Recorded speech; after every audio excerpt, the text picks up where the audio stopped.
Assalamualaikum teman-teman, saya sekarang ada di Medina dan saya sudah ada hari kedua di Medina dan saya berada di dalam Masjid Nabawi yang saya lihat betapa keindahannya di Nabawi. Kita lihat ya dari mulai dekorasi atapnya ya di sini indah dan nanti juga akan masuk ke Rodok kembali.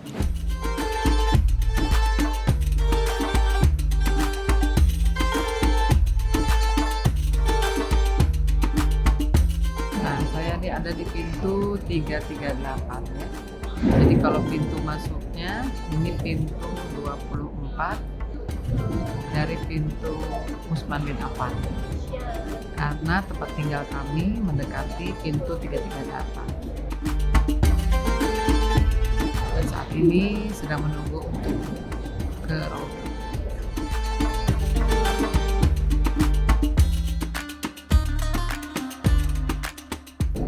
Indah sekali ya, Masya Allah, keindahannya ya.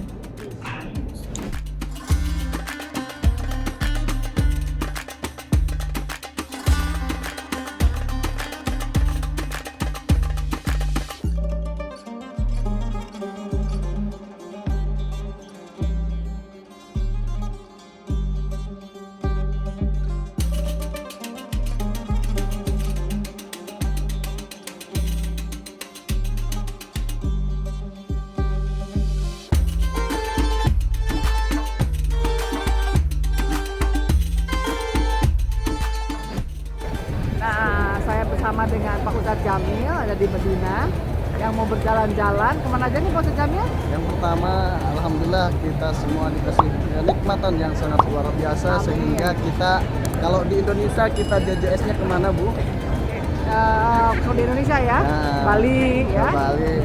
Tapi alhamdulillah istimewanya di sini jalan-jalannya JJS-nya, JJS jalan-jalan sorenya, ya. Yaitu ke tempat-tempat yang mana tempat tersebut yang penuh dengan sejarah umat Muslim, masya Allah, barakallah. Yang pertama yaitu ke tempat di mana tempat ini mempunyai saksi bisunya. Ya.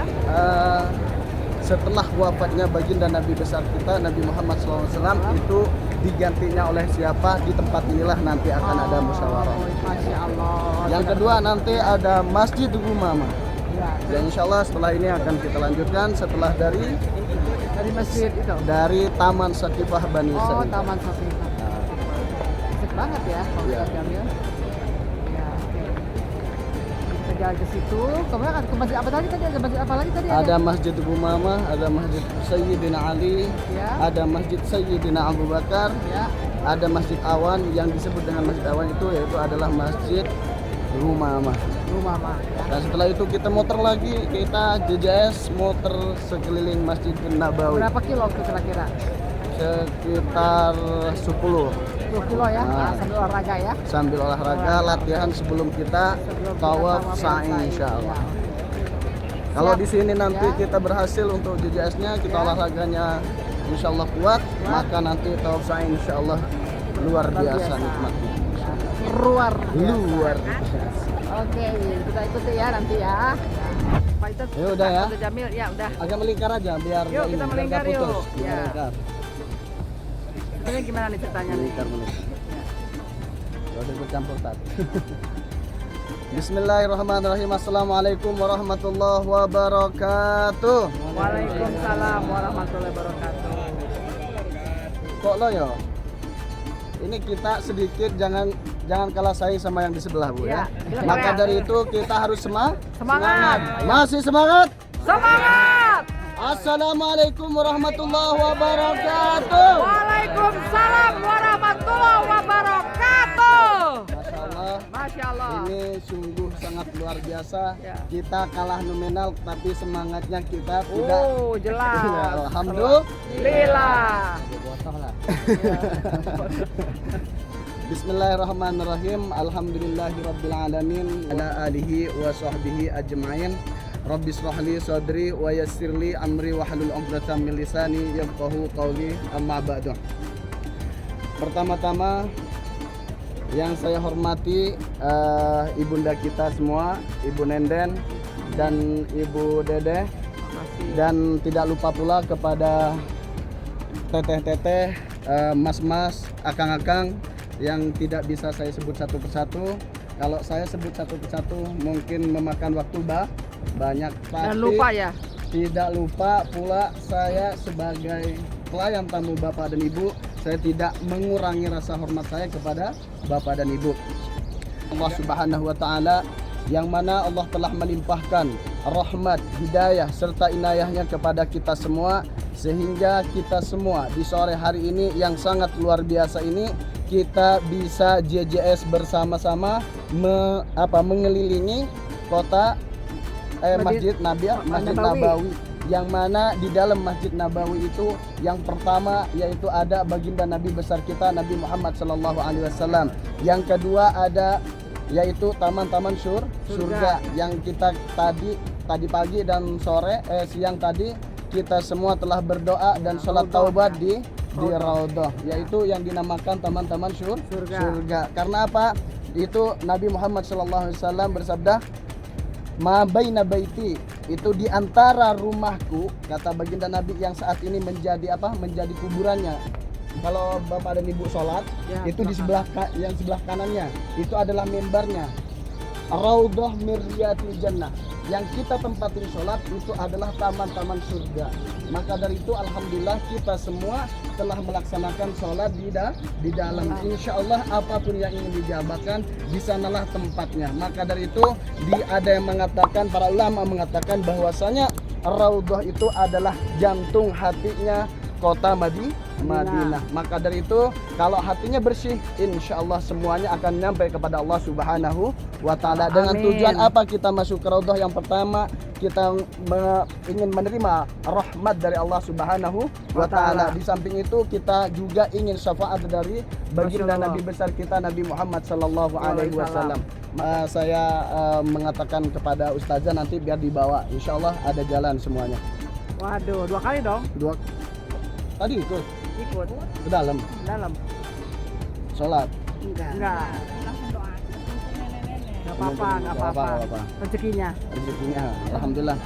Dan itu semua karena istimewa yang sangat istimewa. Kita bisa berdoa sepanjang kita hidup, kita melakukan dosa yang sangat besar, kita tebus di Raudhah, insya Allah diterima oleh Allah Subhanahu wa taala. Kita mendapatkan syafaat dari Allah Subhanahu wa taala, syafaat dari baginda Nabi, insya Allah nyampe kepada Allah Subhanahu wa taala. Kalau sudah kita mendapatkan syafaat, otomatis surganya Allah Subhanahu wa taala diberikan kepada kita semua. Amin ya rabbal alamin. Bapak Ibu yang dirahmati Allah Subhanahu wa taala, alhamdulillah kita saat ini akan berziarah beberapa tempat, yaitu yang pertama Saqifah Bani Sa'idah. Yang mana Saqifah Bani Sa'idah ini adalah di belakang kita ini. Selama 2 tahun ini tidak berperang dengan orang Yahudi, tidak berperang dengan umat orang kafir Quraisy. Tidak. Apa yang dilakukan yaitu berperang dengan kaumnya sendiri.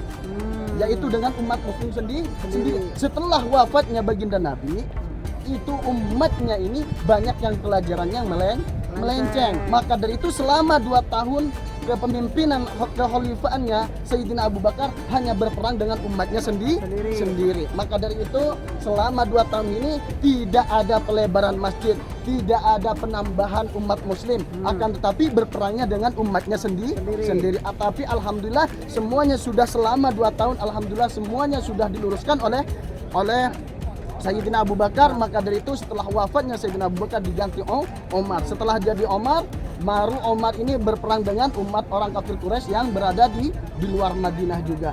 Maka dari itu juga difokuskan kepada masjid. Karena apa? Setiap tahun umat muslim ini bertambah. Setelah bertambahnya masjid yang sekecil yang 60 hasta 70 hasta tersebut kurang. Fasilitasnya kurang. Maka dari itu setelah wafatnya Sayyidina Abu Bakar terjadinya pelebaran. Maka dari itu sampai saat ini setelah kepemimpinannya Umar diganti Utsman. Setelah di Utsman diganti kerajaan dia yang berada di Saudi. Sampai saat ini masjid tersebut menjadi terbesar kedua setelah Masjidil Haram. Kaum muhajirin yang berada di kota Madinah. Maka dari itu yang paling dipilih karena banyak belajar dengan baginda Nabi yaitu Sayyidina Abu Bakar. Maka diputuslah yang menjadi pengganti setelah wafatnya kekhalifaannya baginda Nabi Muhammad SAW yaitu Sayyidina Abu Bakar. Maka dari itu Sayyidina Abu Bakar setelah terpilih oleh kabilah tersebut, apa yang dikatakan oleh Sayyidina Abu Bakar? Sayyidina Abu Bakar sambil meneteskan air mata dengan mengatakan apa? Astaghfirullahaladzim, astaghfirullahaladzim, astaghfirullahaladzim selama 3 kali karena merasa tidak pantas memimpin umat muslim yang sangat besar. Itu yang pertama. Yang kedua, setelah terpilihnya Sayyidina Abu Bakar itu hanya 2 tahun. Nabi Muhammad wafat 2 tahun selanjutnya, yaitu Sayyidina Abu Bakar nyusul. Maka dari itu hanya kepemimpinan Sayyidina Abu Bakar ini yaitu selama 2 tahun. Perlu diingat, ini nanti kalau mau pulang, mau ke kota Mekah, insya Allah saya tanyakan. Biar apa? Biar tidak sia-sia berdiri di sini. Benar? Ya. Konsekuensinya kalau tidak tahu apa yang saya katakan ini apa, Pak? Akan saya robek paspornya siap. Aduh, Gimana? berat Siap? banget. Siap. Siap apa enggak, Bu? Tapi kalau bisa apa? Hadiah balik sini ya. Kalau andaikan saya jadi bapak dan ibu, mungkin saya mau robek aja tadi. Nanti Ustadz sendiri yang ribut. Maka dari itu, insya Allah semuanya apa yang saya sampaikan nanti akan ditaukidkan lagi nanti pas kita mau ke Bir Ali, pas kita naik kereta insya Allah, Bun ya. Siap. Naik kereta semua. Naik kereta semua insya Allah. Berarti paket kita bukan mandiri lagi Bapak Ibu ya. Di upgrade menjadi VIP. Masya Allah, barakallah.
Ini Masjid Gumama ya? Iya, benar. Oke. Dan Ini Masjid sebelah Gumama sini, tuh ya, sebelah sini. Sebelah sini adalah Masjid Sayyidina Abu Bakar. Sayyidina Abu Bakar. Dan sebelah Oke. sini yang warna putih Yang warna putih ini adalah Masjid Sayyidina Ali. Masjid Sayyidina Ali ya. Oh, kenapa berdekatan gini mereka bikin ya? Karena ini sebenarnya bukan rumah, bukan masjid, masjid ya? akan tetapi Rumah. Rumahnya Oke, Sayyidina Abu Sayyidina- Bakar, masjid Oh, rumahnya Sayyidina Sayyidina Ali, dan Ini. yang pas masjid sebenarnya sebelah sana. Yaitu Oh, adalah Masjid Gumama ya. Jadi ini rumahnya Abu Bakar Rumah, ya. sebagai Oh. tanda penghormatan orang Saudi Oh, jadi kepada sahabat-sahabat Ya. baginda Nabi itu dijadikan Jadikan rumah. Wah. Ini gedung kalau kepresidenan. Mana gedung presidenan? Mana ini? Iya. Emang sini presiden kan raja. Ini maksudnya kalau Oh, ada presiden, tamu presiden. tamu presiden. Oh, ini khusus di sini untuk tamu-tamu presiden ya. Jadi langsung pelataran. Oke, itu pelatarannya. Ini Masjid Gumama ini kok arsitekturnya beda ya? Siapa yang bikin ini? Zaman kapan sih? Di zamannya Utsman. Zaman Utsman ya? Tapi kok kayak di Eropa gitu bangunannya. Bagus banget. Iya. Artinya Gumama apa sih? Gumam. Diambil dari kata gumam. Gumam. Gumam artinya awan hitam. Oh, awan hitam. Itu depan gedung-gedung apa? Hotel-hotel semua? Hotel semua. Oh, hotel semua ya. Hebatnya di sini itu Ya. hotel itu tidak boleh lebih dari menaranya Masjid Nabawi. Oh, jadi maksimal berapa lantai ya? 14 lantai ya? Semuanya rata di sini untuk hotelnya 14. 14. Karena tidak boleh melebihi menara Nabawi ya. Oke. Itu apa di depan sana tuh?